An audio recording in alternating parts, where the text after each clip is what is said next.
The eviction notice was taped to the door when Travis Holloway came home from his third failed job interview in a week, his 6-year-old daughter Mia holding his hand and asking in that careful voice children use when they know something's wrong whether they were going to have to move again. The paper was official and final: 30 days to vacate the rental house where they'd lived for 8 months, the landlord done waiting for rent that was already 6 weeks overdue. Before we jump back in, tell us where you're tuning in from, and if this story touches you, make sure you're subscribed, because tomorrow, I've saved something extra special for you. Travis pulled down the notice and unlocked the door, his mind already doing the impossible math of where they could go with negative $200 in his checking account and no family within 1,000 miles who'd proven willing to help. His ex-wife had left when Mia was 3, had signed away parental rights and disappeared into whatever life she'd chosen over being a mother, leaving Travis to figure out single parenthood while working construction jobs that had dried up when the economy contracted and the building stopped. He made Mia dinner from whatever was left in the cupboard, mac and cheese again, the 4th time this week, and tried to act like everything was fine while his daughter ate and talked about her day at school with the determined cheerfulness of a child who'd learned to pretend things weren't as bad as they felt. After she went to bed, Travis sat at the kitchen table searching rental listings he couldn't afford and job postings that required skills he didn't have, his laptop battery dying because the power had been shut off that morning for non-payment. He was about to give up for the night when an ad caught his eye, different from the rental listings and help-wanted posts. Bank foreclosure auction, commercial property with land. Former Whitfield Trading Post, 2. 8 acres including main building and outbuildings. Property sold as is for outstanding tax debt, minimum bid $300. Viewing by appointment only. The photographs showed a weathered 2-story building that looked like it dated from the 1920s or 30s, the kind of rural general store and trading post that had once served farming communities before highways and supermarkets made them obsolete.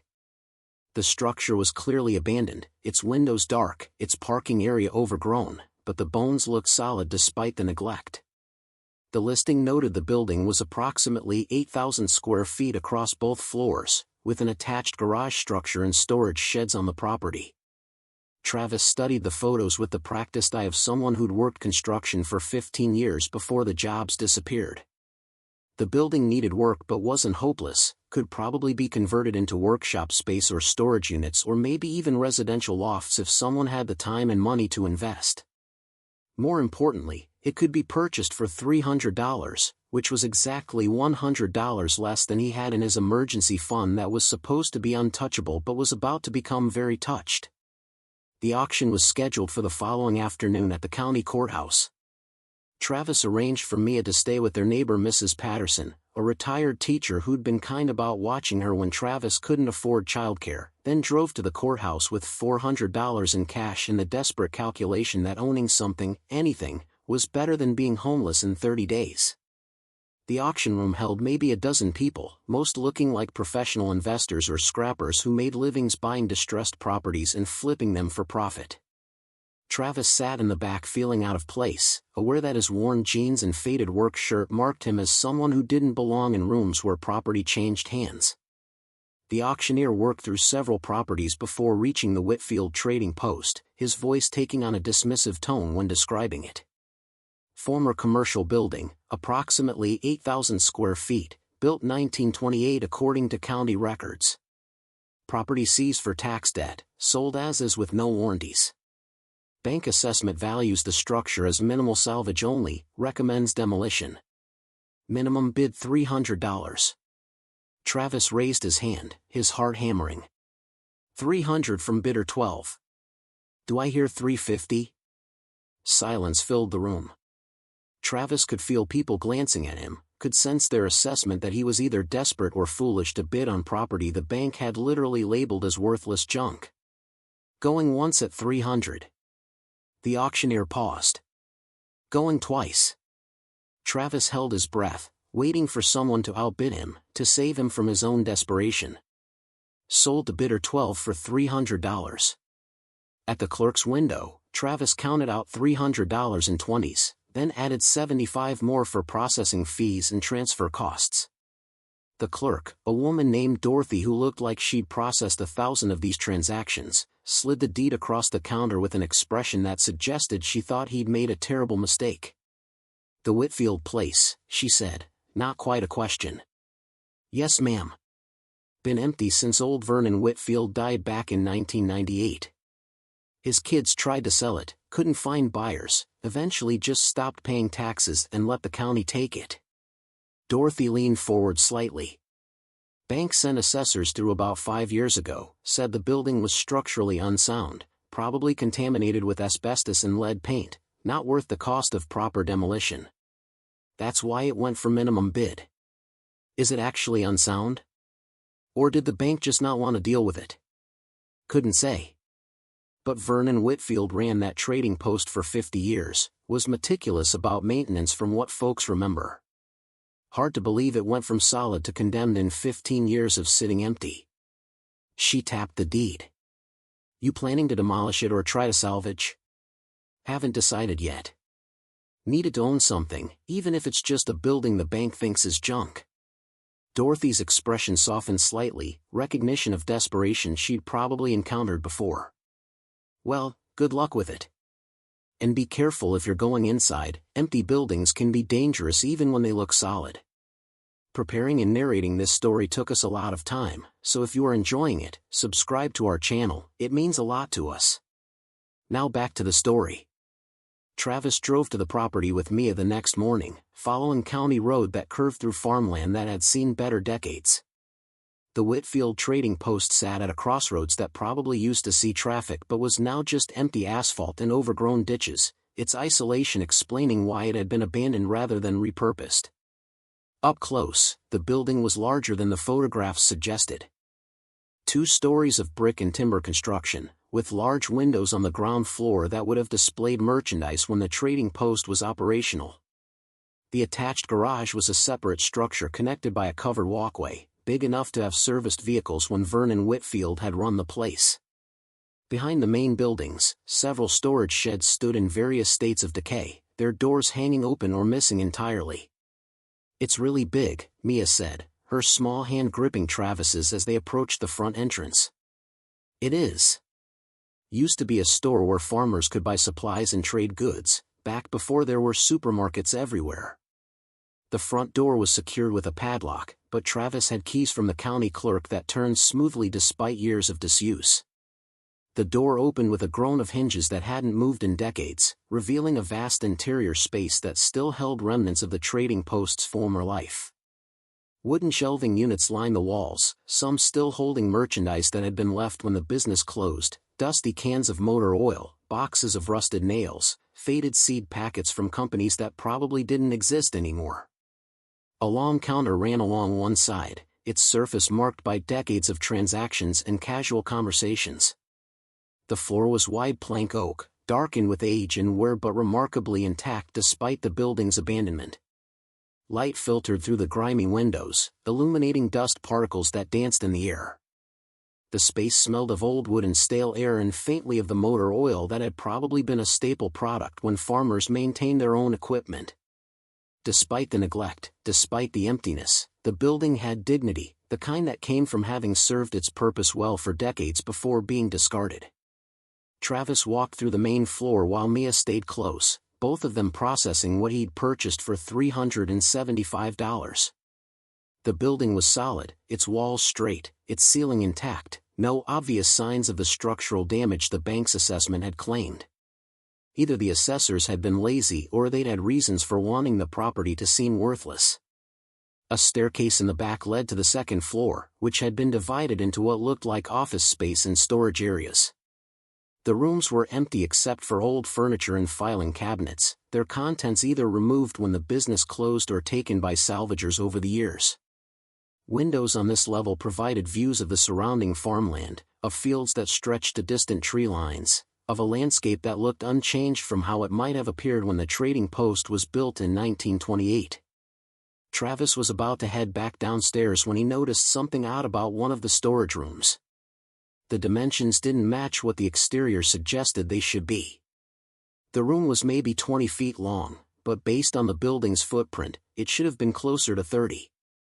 He paced it out, confirming the discrepancy, then examined the walls more carefully. The back wall was newer than the others, its construction different, its paint not quite matching the aged patina of the original materials. Travis knocked on it, hearing the hollow sound that suggested empty space beyond rather than exterior wall or solid brick. He found a seam where the wall met the floor, barely visible but definitely there, and when he pressed against a specific section, something clicked and a panel swung inward on hidden hinges. Behind the false wall was a staircase leading down, its steps disappearing into darkness that Travis's phone flashlight couldn't fully penetrate. The air that rose from below was cool and dry, carrying a smell of old concrete and something else Travis couldn't immediately identify, maybe metal and rubber and aged materials.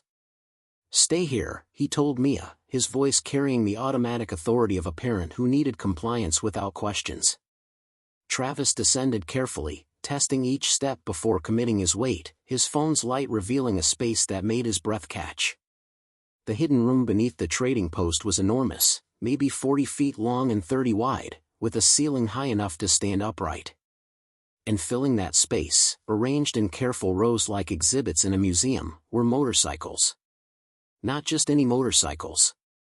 Vintage machines that even Travis's limited knowledge recognized as significant, Indian Chiefs and Harley-Davidson Knuckleheads and Triumph Bonnevilles, bikes from the 30s through the 60s, each one carefully positioned on wooden blocks with their tires removed and stored separately. The machines gleamed even in Travis's inadequate flashlight, their chrome and paint suggesting they'd been meticulously maintained before being hidden away. Travis counted 15 motorcycles as he walked through the underground garage, his hands trembling as he processed what he was seeing. These weren't rusty relics or project bikes. These were museum-quality vintage motorcycles that had been preserved with obvious care and expertise, hidden beneath a building the bank had called worthless junk. He found a light switch near the stairs, and fluorescent fixtures flickered to life, revealing the collection in full detail. Each motorcycle had a small placard beside it noting the make, model, year, and brief history. A 1947 Indian Chief that had been ridden in the Daytona 200. A 1936 Harley-Davidson Knucklehead that was one of only a few hundred made that year. A 1956 Triumph Thunderbird identical to the one Marlon Brando rode in The Wild One. Against one wall, Travis found a workbench with tools and supplies for motorcycle maintenance, everything organized with the precision of someone who knew exactly what each item was for. And tucked into a drawer beneath the bench, he found a leather journal filled with Vernon Whitfield's handwriting, documenting each motorcycle's acquisition and restoration history. The first entry was dated 1952, purchased 1936 Knucklehead from farmer's widow for $75. Engine seized, frame bent, considered unsalvageable by most. Spent 6 months rebuilding, learning as I went. First real restoration project. Still my favorite despite others being more valuable. The entries continued through decades, Vernon documenting purchases and restorations and the growing collection he was assembling beneath his trading post. Some motorcycles he'd bought cheap because they were damaged or incomplete. Others he'd acquired from estates or auctions or trades with other collectors.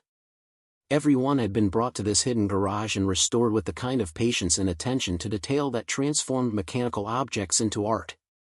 The final entry was dated October 1998, just weeks before Vernon's death according to the dates Dorothy had mentioned, collection complete.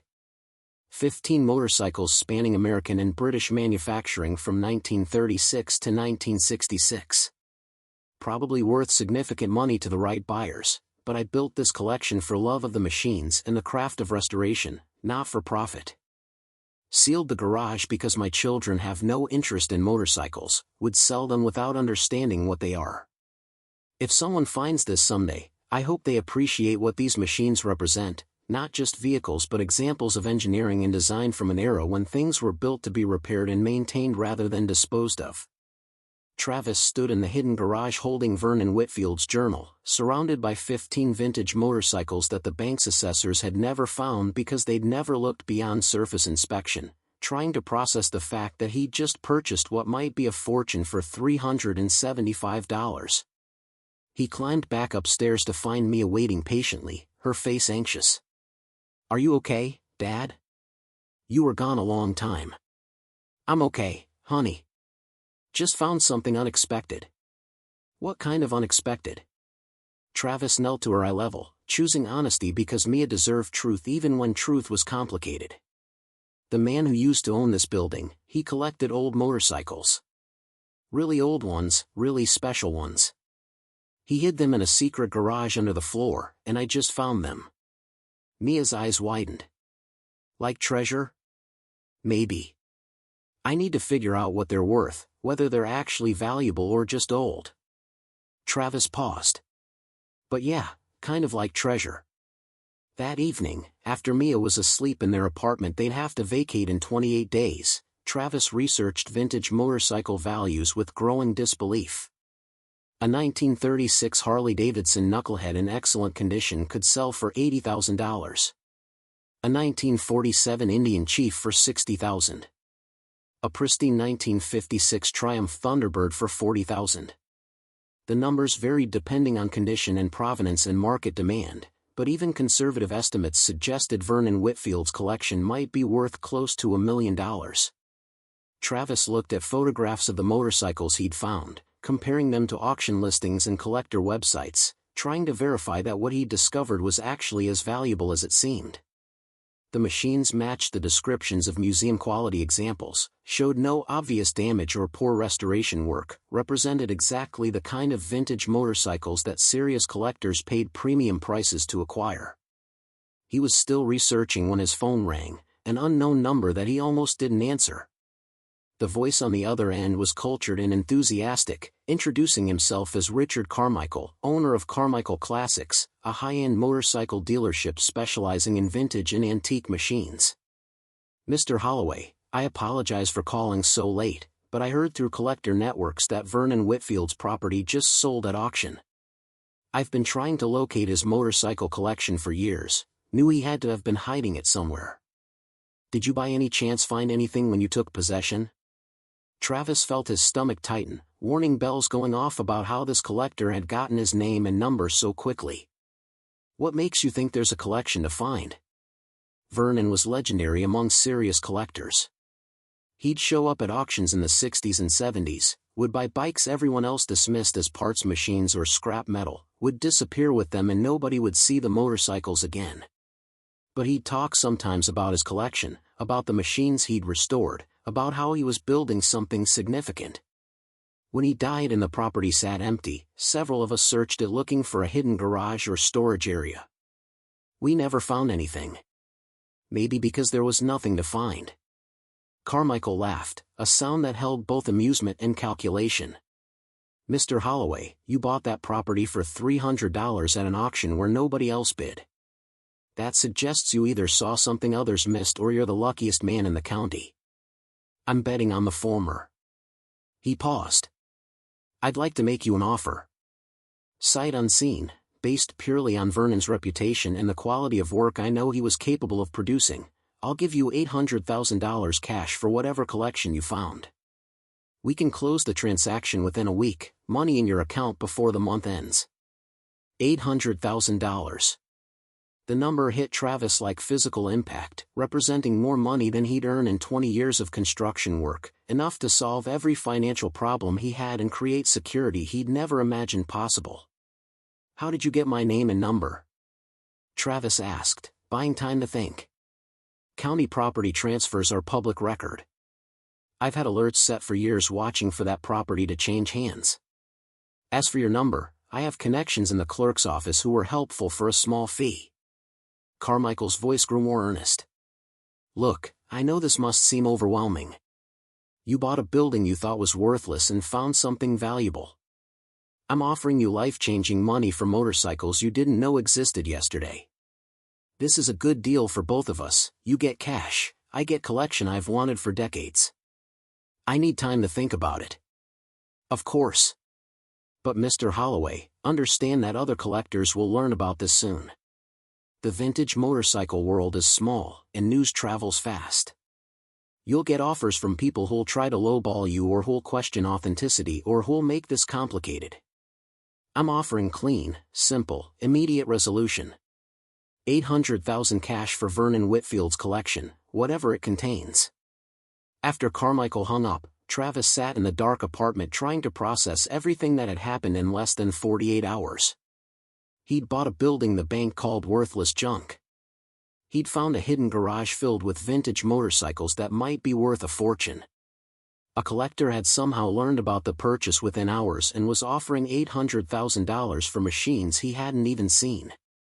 Something about it felt wrong, felt too convenient, felt like Carmichael knew more than he was saying about what the collection contained and what it was actually worth. But $800,000 was $800,000, enough to change everything for Travis and Mia, enough to create the kind of security that would let them breathe without the constant pressure of wondering how they'd survive the next month. Travis pulled up his laptop and searched for Richard Carmichael, finding a website for Carmichael Classics that showed a high-end dealership specializing in vintage motorcycles worth six figures and up. The site featured testimonials from satisfied collectors, photographs of pristine machines, news coverage of record-breaking sales. Everything looked legitimate, professional, exactly what you'd expect from someone who dealt in expensive motorcycles. But when Travis dug deeper, searching collector forums and vintage motorcycle discussion boards, he found different information. Threads discussing Carmichael's aggressive acquisition tactics, his reputation for finding undervalued collections and purchasing them for fractions of their true worth, allegations that he'd built his business on taking advantage of people who didn't understand what they had. One thread from 3 years ago caught Travis's attention. A widow whose husband had collected vintage motorcycles had been approached by Carmichael with an offer of $200,000 for the collection. She'd accepted, grateful for the quick cash, only to discover months later that Carmichael had sold individual bikes from the collection for nearly $1 million total. The thread was full of similar stories, collectors who'd sold to Carmichael for what seemed like good money only to learn they'd been massively underpaid. Travis sat in the darkness thinking about Vernon Whitfield's journal entry, about a man who'd built his collection for love of the machines rather than profit, who'd hidden them because his children would have sold without understanding what they were. He thought about Carmichael's immediate offer, about $800,000 that probably meant the collection was worth significantly more, about the choice between taking life-changing money now or risking that better options might exist. The eviction notice sat on the kitchen table, 28 days remaining before he and Mia would be homeless. $800,000 would solve that problem immediately, completely, with enough left over to create security for years. But something in Vernon's words, something about valuing the machines for what they represented rather than just what they were worth, made Travis hesitate. He thought about his daughter sleeping in the next room, about the responsibility he had to give her stability and security, about whether principle mattered more than survival when you were broke and desperate and had a child depending on you. The motorcycles were valuable, but they were also just machines, metal and rubber and chrome that had meaning only because people agreed to assign them value. But they were also Vernon Whitfield's legacy, carefully preserved and hidden with the trust that whoever found them would appreciate what they represented. Travis had stumbled into possession of that legacy through desperation and $300, and now he had to decide whether to honor Vernon's intention or take the money and solve his immediate crisis. The eviction notice rustled slightly in a draft from the window, its deadline approaching with the inevitability of calendars that didn't care about moral complexity. Travis closed his laptop and sat in darkness, knowing that whatever decision he made would shape everything that came after, that some choices defined who you were in ways you couldn't take back. Vernon Whitfield had trusted that someone worthy would find his collection. Richard Carmichael was offering $800,000 for machines he'd never seen. And Travis Holloway, broke single father with 28 days until homelessness, had to decide what kind of person he was when circumstances forced choice between principle and survival. The trading post sat alone at its crossroads, its hidden garage holding secrets that had waited 26 years for discovery, its motorcycles gleaming in the darkness beneath a floor the bank had dismissed as worthless junk, patient as only mechanical things can be while the living wrestled with questions that had no easy answers. Travis slept poorly that night, his dreams filled with chrome and choices and the weight of Vernon Whitfield's trust settling onto shoulders that were already carrying more than they could comfortably bear. By morning, he'd made a decision that would change everything, though whether for better or worse remained to be seen. The next call he made wasn't to Richard Carmichael accepting the offer. It was to Dorothy at the county clerk's office, asking if she knew anyone local who understood vintage motorcycles, who could give him honest assessment of what he'd found before he committed to selling to a dealer who'd somehow learned about his purchase within hours and made an offer that felt simultaneously too good and not good enough. Dorothy was quiet for a moment, then gave him a name. Talk to Jack Morrison. He's been collecting and restoring motorcycles for 40 years, knew Vernon Whitfield personally. If anyone can tell you what you've actually got and what it's worth, it's Jack. Just don't expect him to want to buy it. Jack's not a dealer, just an enthusiast who knows the market. Travis called Jack Morrison that afternoon, explained his situation carefully, described finding the hidden garage and Carmichael's immediate offer. Jack's response was immediate and blunt.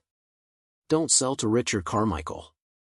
He's a vulture who builds his business on buying collections for a quarter of their value from people who don't know better. If he's offering $800,000 sight unseen, Vernon's collection is probably worth $2 to $3 million at proper market value. Jack paused. I'll come look at what you found, give you honest assessment. No fee, no strings. Vernon was a friend, and he'd want his motorcycles handled right. Jack Morrison arrived at the trading post the next morning driving a truck that had seen better decades but was clearly well maintained, his weathered face showing the kind of age that comes from spending life working with your hands on things that matter. He was maybe 70, with the compact strength of someone who'd stayed active, his eyes bright with the enthusiasm that comes from doing work you love. Travis led him to the hidden garage, watching Jack's face as he descended the stairs and saw Vernon Whitfield's collection for the first time. The old man stopped at the bottom of the stairs, his expression showing something close to reverence as he took in the rows of motorcycles gleaming under fluorescent lights. My God, Jack said quietly. Vernon actually did it.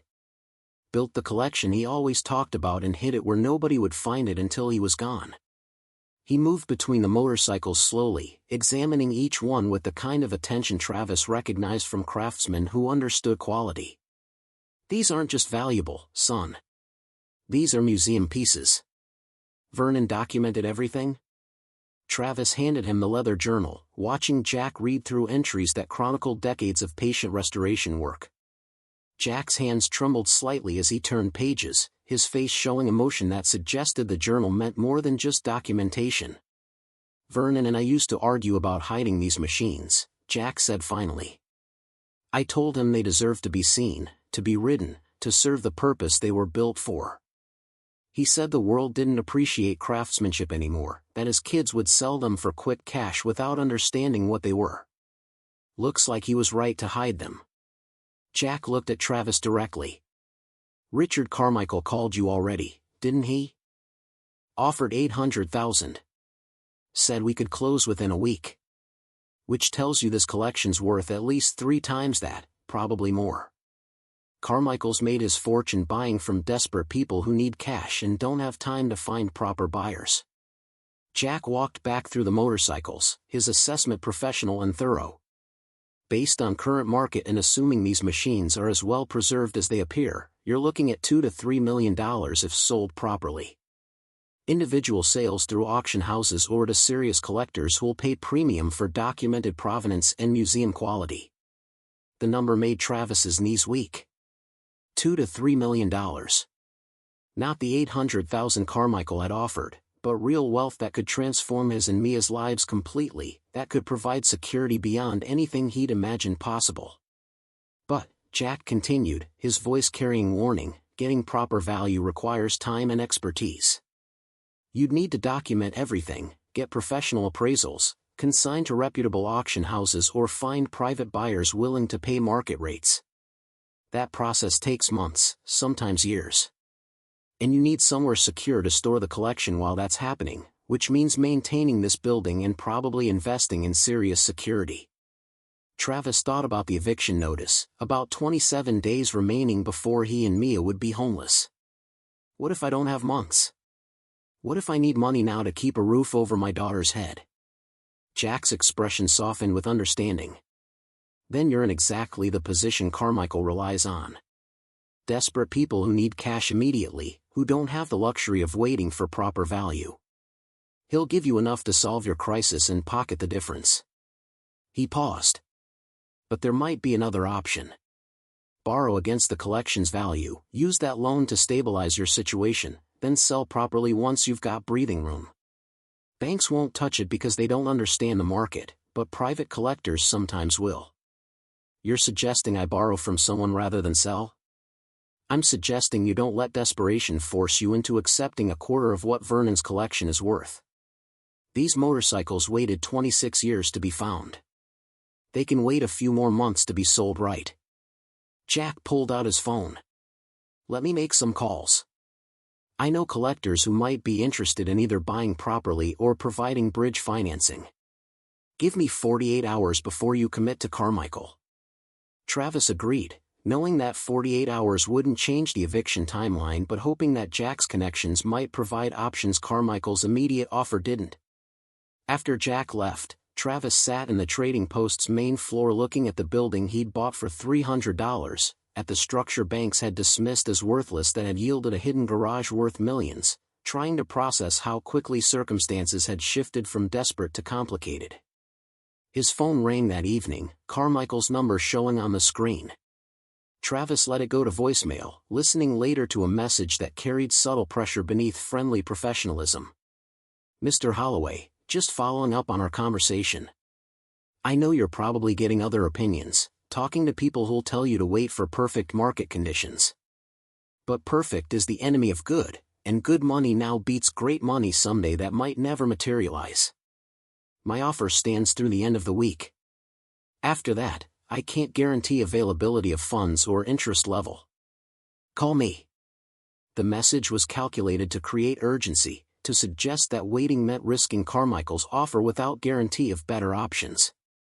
Travis recognized the tactic from sales training he'd received years ago. The artificial scarcity meant to pressure decisions before people had time to think clearly. But he also recognized truth in Carmichael's words. Money now did beat money someday when you were facing homelessness in 27 days. Perfect conditions were a luxury desperate people couldn't afford.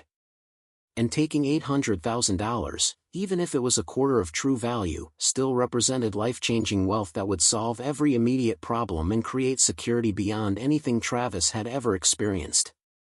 He was still wrestling with the decision when Jack Morrison called the next afternoon with news that changed everything again. I've got a collector interested. Guy named William Chen, based in California, specializes in vintage American motorcycles. He's seen the photos I sent, reviewed Vernon's documentation, and he's willing to make a serious offer. But he wants to see the collection in person before committing to numbers. When? He's flying in tomorrow, can be at the trading post by afternoon. He's legitimate, Travis, pays fair market value, has reputation for treating sellers honestly. If he makes an offer, it'll be real money based on actual worth, not Carmichael's lowball garbage.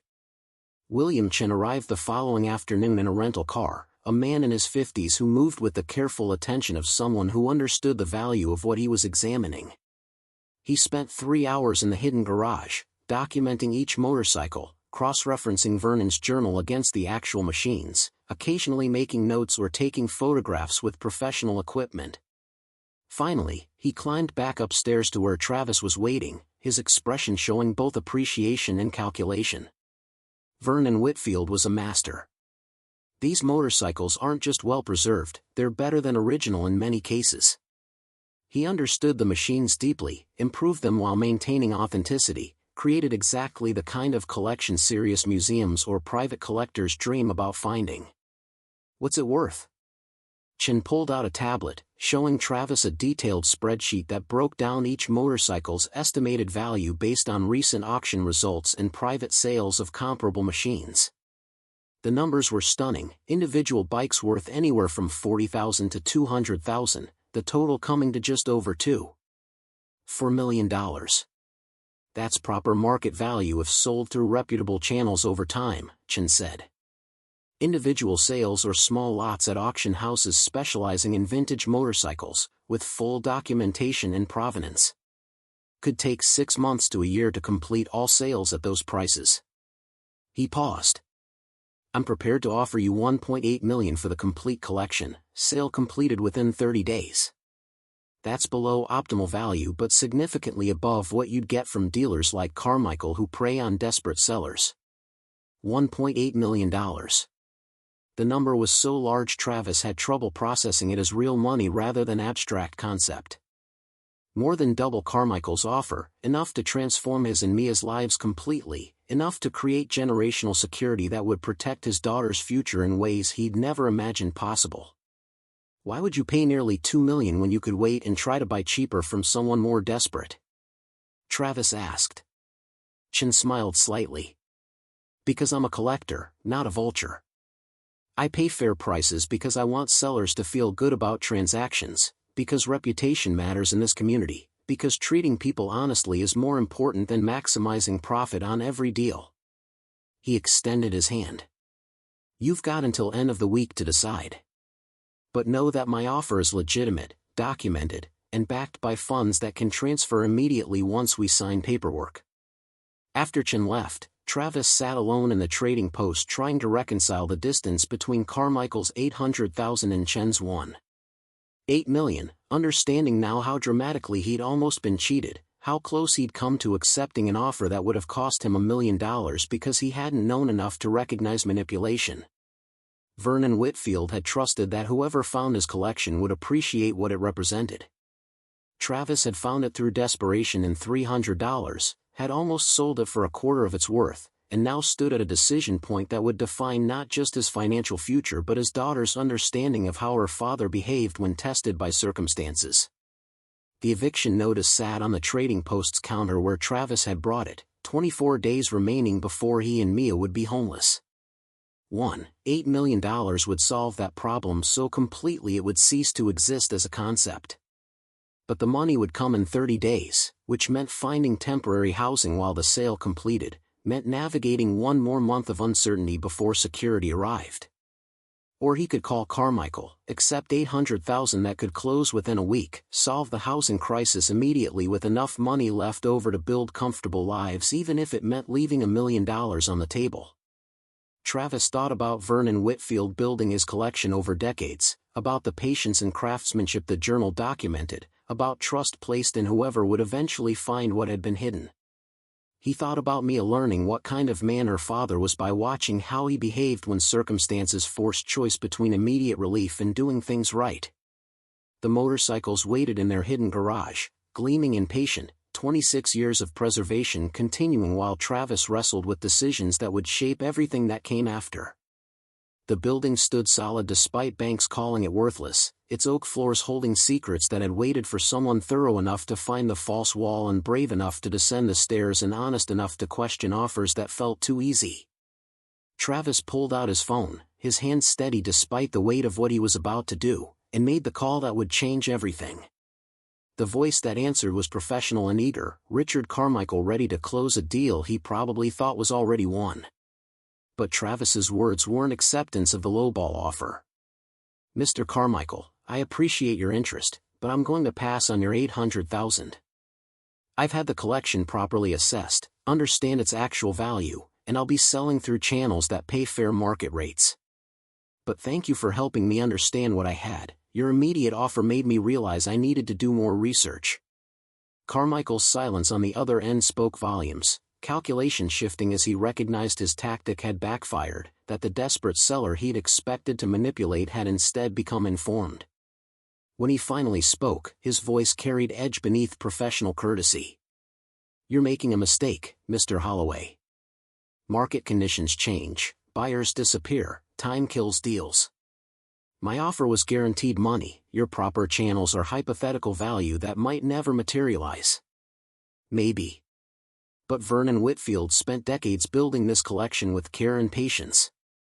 I'm going to honor that by selling it right, even if it takes time, even if it means navigating uncertainty.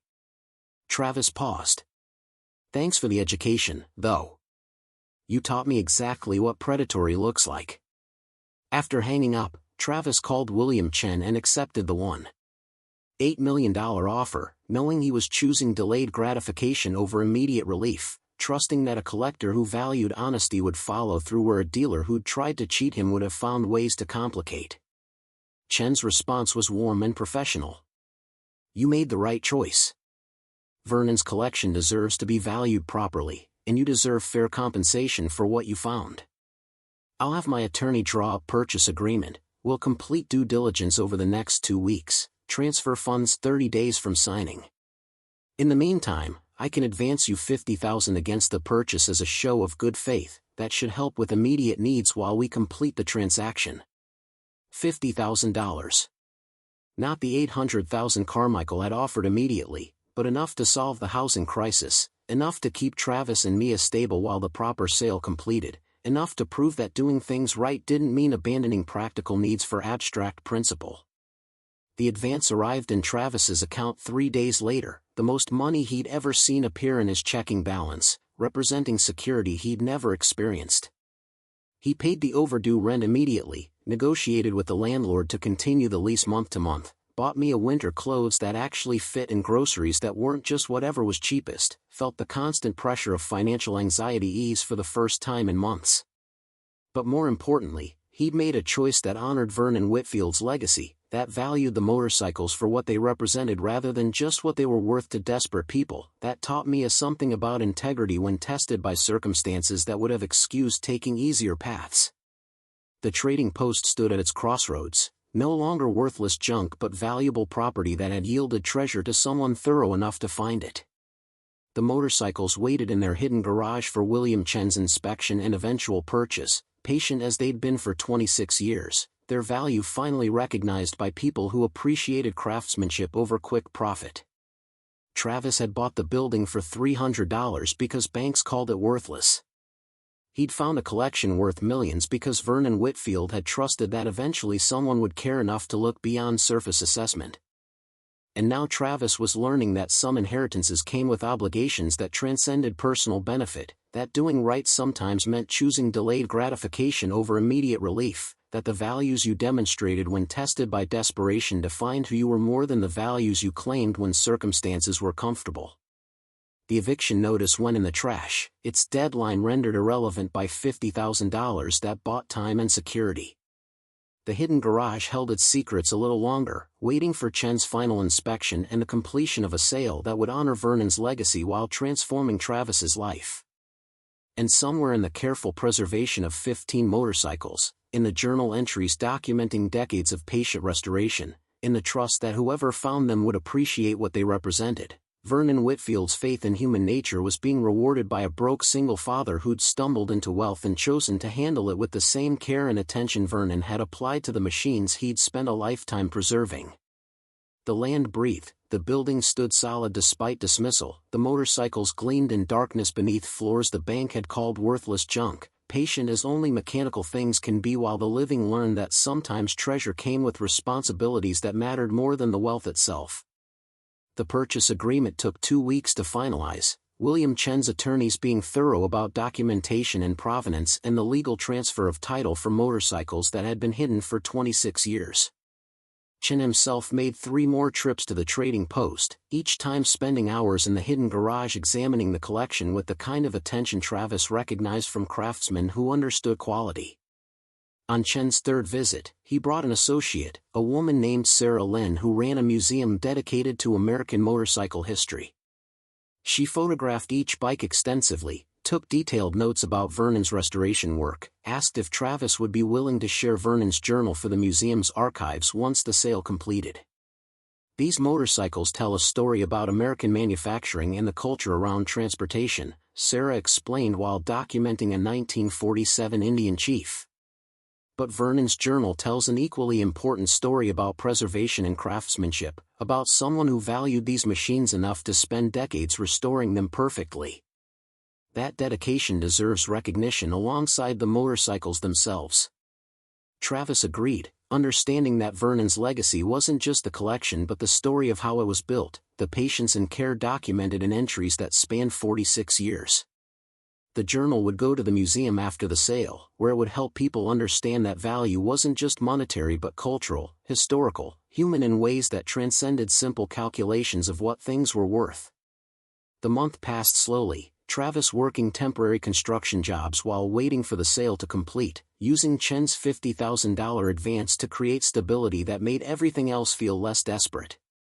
Mia thrived with the reduced stress, her grades improving, her confidence growing, her questions about whether they'd have to move again answered with certainty rather than hopeful evasion. Owen visited the trading post several times, sitting in the main floor while Travis worked on basic repairs to the building, asking questions about the motorcycles and Vernon Whitfield and why someone would hide valuable things rather than selling them. Because some people value the thing itself more than the money it could bring, Travis explained, trying to articulate something he was still processing himself.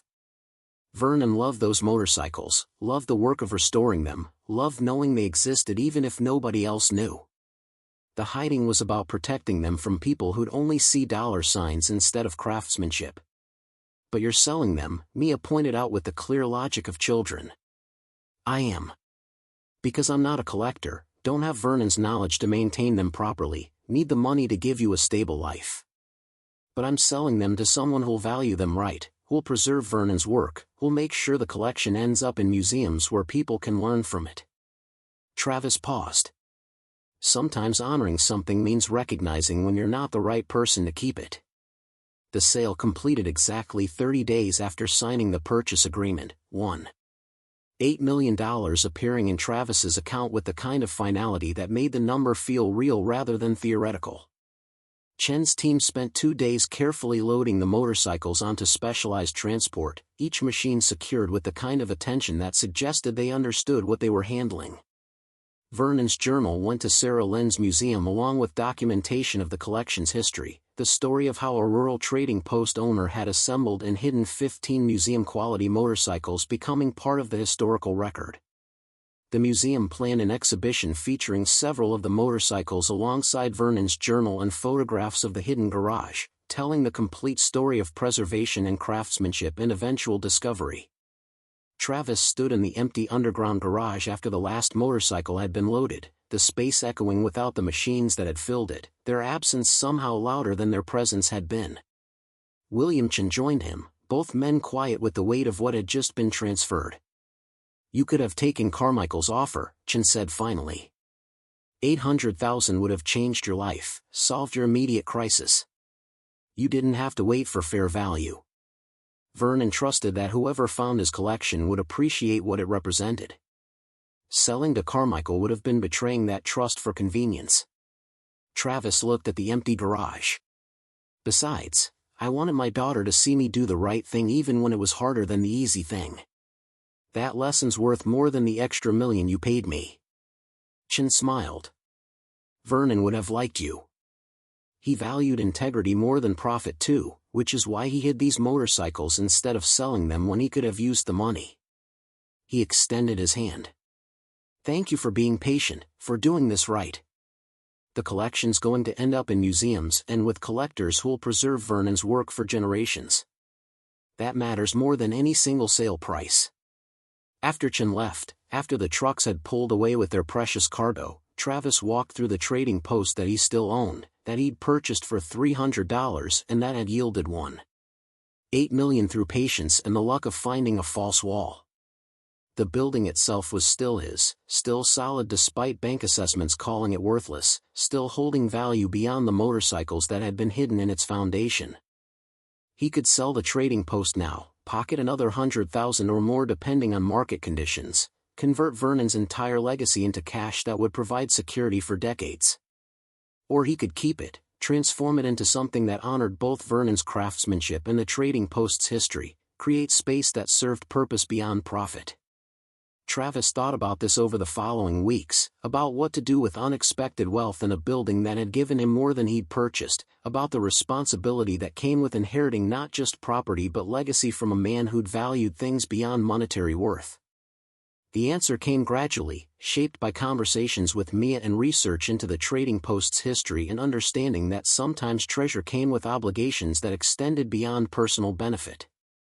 He would restore the trading post to working condition, transform it into a community workshop and museum space that taught traditional crafts and preservation techniques, that honored Vernon's dedication to craftsmanship while serving present needs. The underground garage would become part of the museum, preserved as Vernon had left it but now telling the story of the collection rather than hiding it. Photographs of the motorcycles would line the walls where the machines had once stood, Vernon's journal would be displayed in facsimile, visitors could learn about preservation and restoration and the patience required to build something valuable over decades of careful work. The main floor would house workshops teaching traditional skills, metalworking and woodworking and mechanical restoration, the kinds of hands-on crafts that were disappearing as the world moved toward digital and disposable. The space that had once sold farming supplies would now teach people how to repair and maintain rather than replace and discard, honoring Vernon's philosophy that things built well deserved preservation. The transformation took most of a year, Travis using a portion of the sale proceeds to fund restoration and conversion, hiring craftspeople who understood historical preservation, creating space that honored the trading post's past while serving contemporary purpose. The work was expensive and time-consuming, required patience and attention to detail that echoed Vernon's approach to motorcycle restoration.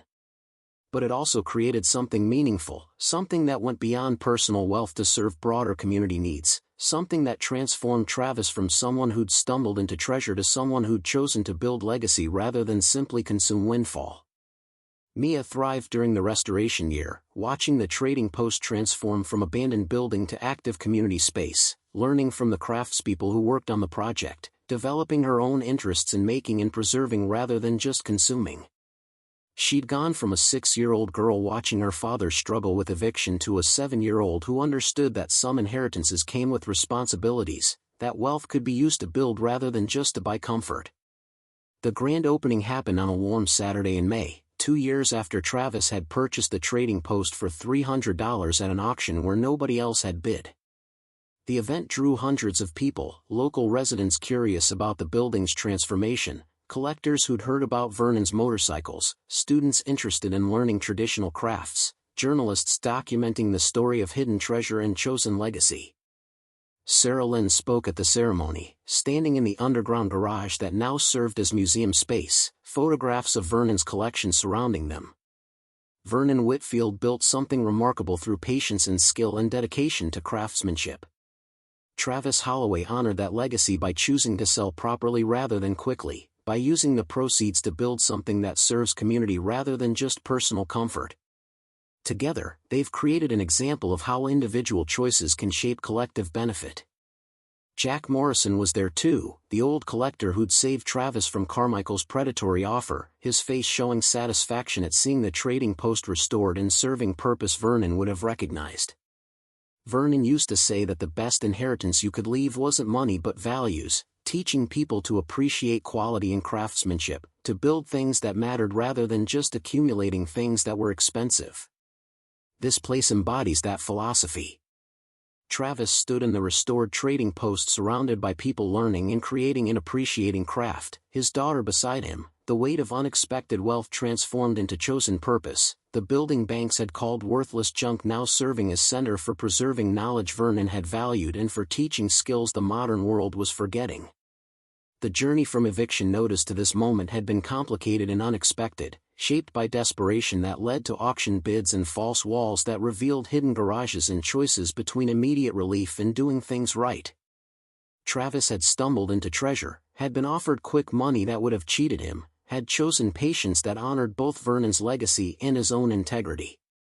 The land remembered everything, the trading post's 86 years of operation, Vernon's decades of careful restoration work, the 26 years the motorcycles had waited in darkness for someone to find them, the moment Travis had lifted boards and discovered what banks had missed. All of it was part of the story now, preserved in photographs and documents in the building itself, testament to the fact that sometimes worthless junk was just treasure that people hadn't looked hard enough to find. As evening settled over the trading post and the opening celebration wound down, Travis stood alone in the underground garage looking at photographs of motorcycles that had been here, at Vernon's journal displayed behind protective glass, at the transformation that had happened because a desperate man had bought a building nobody wanted and had chosen to honor what he found rather than just profit from it. $8 million had changed his life completely, had provided security beyond anything he'd imagined, had created opportunities for Mia that he'd never thought possible. But the money itself wasn't the real treasure. The treasure was understanding that some inheritances came with obligations, that doing right sometimes meant choosing delayed gratification over immediate relief, that legacy was built through choices made when circumstances would have excused taking easier paths. Vernon Whitfield had trusted that whoever found his collection would appreciate what it represented. Travis had proven worthy of that trust not by finding the motorcycles, that was just luck and $300, but by choosing to sell them properly and use the proceeds to build something that honored Vernon's values while serving community needs. The trading post stood solid as it had for almost a century, its worthless junk transformed into valuable legacy, its floors holding stories instead of secrets, its spaces filled with people learning that some things were worth preserving even when the world had moved on to easier alternatives. That was enough. More than enough. It was inheritance honored and legacy chosen and wealth used to build rather than simply to buy comfort. Travis locked the building for the night and walked to his car where Mia waited, both of them quiet with the satisfaction that comes from seeing difficult work completed well, from watching transformation happen through patience and choice and the determination to do things right even when circumstances would have forgiven shortcuts. The land breathed in the evening air, its secrets told, its treasure discovered and honored, its legacy passed forward to people who understood that value went deeper than prices, that craftsmanship mattered beyond profit, that sometimes the greatest wealth came not from what you found but from what you chose to build with what you'd been given. The restoration of the trading post proved more complex than Travis had initially anticipated. What he thought would be a 6-month project stretched into 14 months as they uncovered issues the bank's cursory assessment had missed, not structural failures as they'd claimed, but decades of deferred maintenance that needed addressing before the building could serve its new purpose.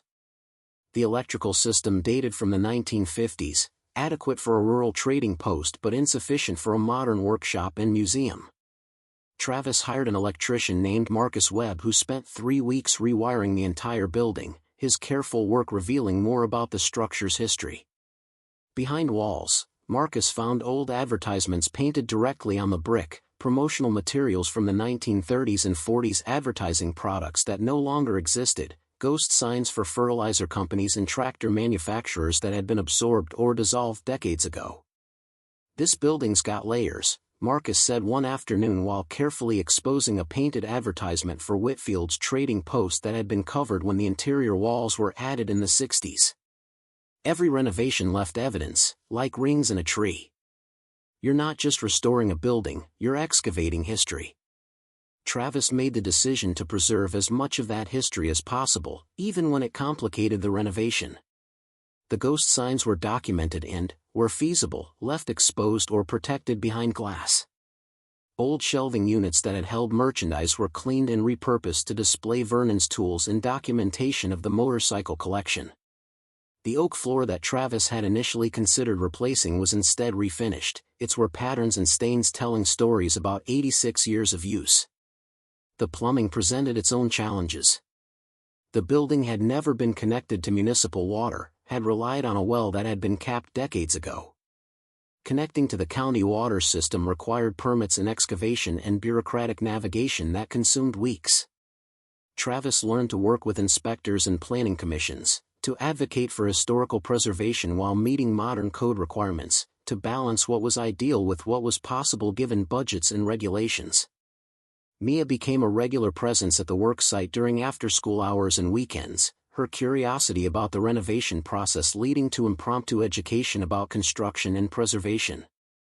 The craftspeople working on the project adopted her as an unofficial apprentice, teaching her about different trades and techniques, showing her how buildings were put together and how historical structures required different approaches than modern construction. A carpenter named Helen Rodriguez taught Mia about wood joinery, showing her how the trading post's original framing had been assembled with mortise and tenon joints rather than nails, how the craftsmanship of the 1920s differed from contemporary building methods. Mia spent hours watching Helen repair damaged sections of the timber framing, her small hands eventually helping with smaller tasks, learning through doing in ways that classroom education couldn't replicate. "Your daughter's got good hands," Helen told Travis one evening while they were reviewing progress. "She pays attention, asks smart questions, isn't afraid to try things even when she might make mistakes." That's how you learn craftsmanship, through doing, through failing, through figuring out why something didn't work and trying again. Travis watched Mia develop skills and confidence, saw how the restoration project was shaping her in ways that went beyond just keeping her occupied while he worked. She was learning that buildings had histories, that preservation required patience and attention to detail, that quality work couldn't be rushed regardless of pressure to finish quickly. Rachel became increasingly involved in the project as well, her expertise in historical preservation proving invaluable when they encountered complications that required balancing modern requirements with historical integrity. She helped Travis navigate the State Historical Commission's review process, advocated for designations that would protect the building while making it eligible for grants and tax credits that offset renovation costs. Their relationship deepened during this time, not through dramatic gestures but through the quiet intimacy of shared purpose and compatible values. Rachel understood why Travis had chosen to invest treasure in building legacy rather than just securing comfort, valued his commitment to honoring Vernon's work, appreciated his determination to create something meaningful rather than simply consuming windfall.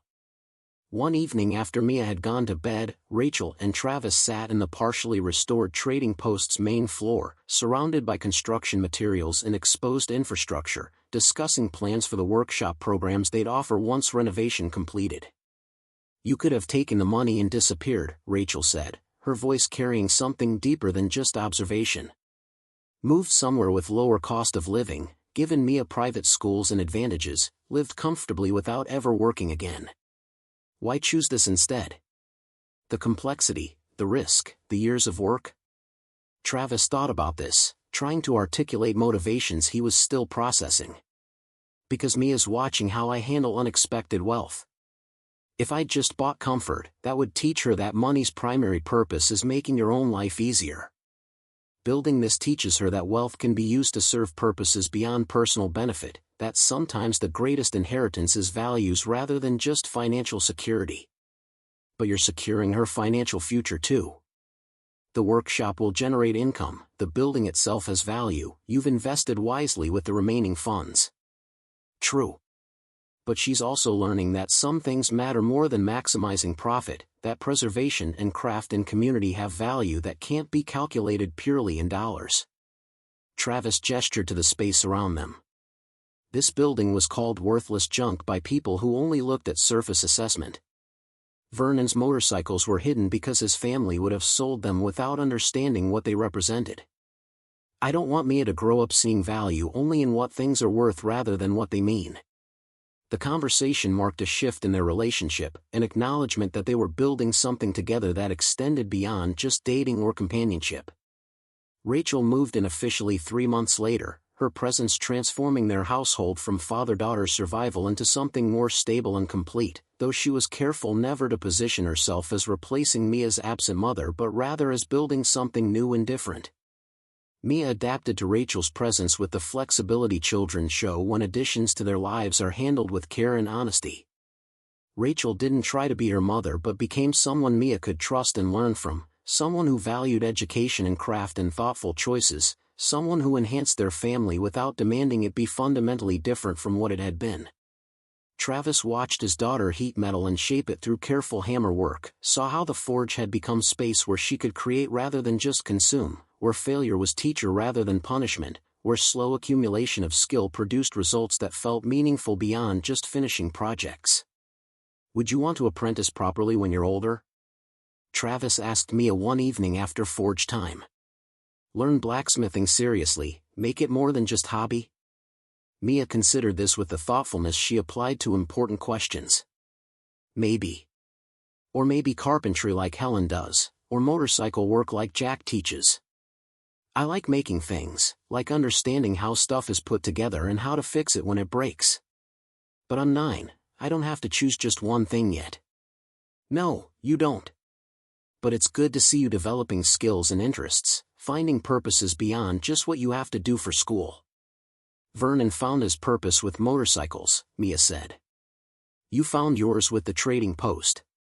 Maybe I'll find mine with making things, or maybe it'll be something completely different. But I like knowing how to work with my hands, like understanding that I can build stuff instead of just buying it." The conversation reminded Travis of how much had changed since that desperate November when he'd bid $300 on a building nobody wanted, when his primary concern had been avoiding homelessness and his only plan had been selling salvage to survive another month. The discovery of Vernon's collection had obviously transformed their financial circumstances, but the deeper transformation had been in values and purpose and understanding about what mattered beyond just having money. 3 years after purchasing the trading post, Travis received an unexpected visitor. A woman in her 60s arrived one afternoon, introducing herself as Margaret Whitfield Carlson, Vernon's youngest daughter, the one who'd been a child when her father was building his collection and who'd inherited nothing because the property had been lost to taxes before Vernon's estate was settled. "I've been following what you've done with my father's building," Margaret said, her voice carrying complicated emotions Travis couldn't quite identify. "The restoration, the museum, the workshops teaching skills Dad valued. I wanted to see it in person, understand what became of the place where I grew up."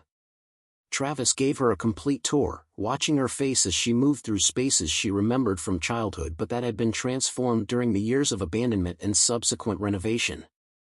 She touched the restored oak floor with something approaching reverence, stood for a long time in the underground garage looking at photographs of motorcycles she'd never known her father possessed. "I knew he was building something," Margaret said finally, her voice barely above a whisper. "He'd disappear into the basement for hours, would come up smelling of metal and motor oil, would be satisfied in ways he never was when just running the trading post. But he never showed us what he was working on, never explained why he spent so much time down there." "He was protecting the collection," Travis said gently. "His journal says he knew his children would sell the motorcycles without understanding what they represented, that he wanted them preserved for people who'd appreciate the craftsmanship rather than just the monetary value. He was right. We would have sold them immediately after he died, used the money for whatever seemed important at the time. We were young and stupid and wouldn't have understood that the motorcycles represented decades of patient work, that their value went beyond just what collectors would pay." Margaret paused, tears in her eyes. "Dad died thinking his children didn't care about the things that mattered to him. That was probably true, and it's probably why he hid the collection rather than passing it to us directly." Mia, now 15, had effectively grown up at the trading post, her adolescence shaped by proximity to craftspeople and historical preservation and the values the building represented. She'd developed genuine expertise in metalworking, was teaching regular classes, had started taking commissions for decorative ironwork that brought income she was saving toward college. "What do you want to study?" Travis asked her one evening while they were working together in Thomas Wright's forge, both of them creating pieces for an upcoming exhibition about traditional metalwork. "Engineering, probably. Mechanical or materials, something that connects to hands-on making but also involves understanding theory and science." Mia paused in her hammer work. "But I want to stay connected to craft, want to understand both the academic side and the practical making side. Too many engineers design things without understanding how they're actually built, create products that can't be repaired or maintained. I want to be able to do both." Vernon would have liked that approach, Travis said. He understood motorcycles both mechanically and aesthetically, could work on them with his hands while also appreciating their design and engineering. That combination is rare. That's what you did too, though. You understood construction but also valued preservation, could see the trading post both as materials to salvage and as history worth saving. You chose the harder path that honored both aspects. The conversation reminded Travis of how much Mia had absorbed through growing up at the trading post, how the values that had shaped the renovation had shaped her understanding of what mattered, how proximity to craft and preservation had influenced her thinking about education and career and purpose. 7 years after purchasing the trading post for $300, Travis was contacted by a producer from a major cable network interested in creating a series about historical preservation and forgotten treasures. The show would feature the trading post as one of several episodes exploring buildings and collections that had been dismissed as worthless but had proven valuable when examined carefully. The episode required weeks of filming, the production team documenting the workshop programs and museum displays and interviewing people whose lives had been touched by the trading post's transformation. They filmed Mia teaching metalworking to a class of mixed-age students, Jack Morrison explaining motorcycle restoration techniques, Sarah Lynn discussing Vernon's collection within the context of American manufacturing history. But they also interviewed people whose connection to the trading post was less obvious but equally significant. A young woman who'd taken woodworking classes while recovering from addiction, the physical work and patient skill development helping her rebuild confidence and purpose. An older man who'd started blacksmithing after retiring from factory work, finding in the forge something he'd lost when manufacturing became automated and workers became interchangeable rather than skilled. The trading post isn't just about preserving old buildings or teaching traditional crafts, the producer said during an interview with Travis. It's about creating space where people can develop skills and find purposes, where knowledge passes between generations, where making things with your hands connects to something larger than just producing objects. Her return marked generational transition, Travis and Rachel gradually shifting from operational leadership to advisory roles as Mia brought new energy and contemporary perspective while maintaining the values that had defined the trading post's first 15 years. Programs evolved under her direction, incorporating digital fabrication alongside traditional techniques, teaching how modern tools could complement rather than replace hand skills, bridging the divide between making and manufacturing that Vernon's era had witnessed. But Mia also protected core principles Vernon had embodied and Travis had honored: patience over speed, quality over quantity, understanding that some knowledge took years to develop and couldn't be accelerated through technology or convenience. The trading post remained space where slow accumulation of skill was valued, where failure taught lessons, where making things with your hands connected to purposes larger than just producing objects. 20 years after purchasing the trading post for $300, Travis stood in the main floor during a celebration marking 2 decades of operation under his ownership, surrounded by hundreds of people whose lives had been touched by the building's transformation. Students who'd learned crafts that became careers. Community members who'd discovered purposes through workshop programs. Visitors who'd encountered Vernon's story and been inspired to value preservation and craftsmanship. Mia organized the celebration, her leadership of the trading post fully established, her vision for its future extending what had been built while remaining rooted in values Vernon had embodied and Travis had honored. She'd invited Margaret Whitfield Carlson to speak, Vernon's daughter now in her 80s but still sharp and engaged, her complicated relationship with her father's legacy transformed through witnessing what the trading post had become. "My father died believing his children didn't understand what mattered to him," Margaret said during her speech, her voice carrying across the crowd. "He was right, we wouldn't have valued his motorcycle collection appropriately, would have sold it for quick money without appreciating what it represented.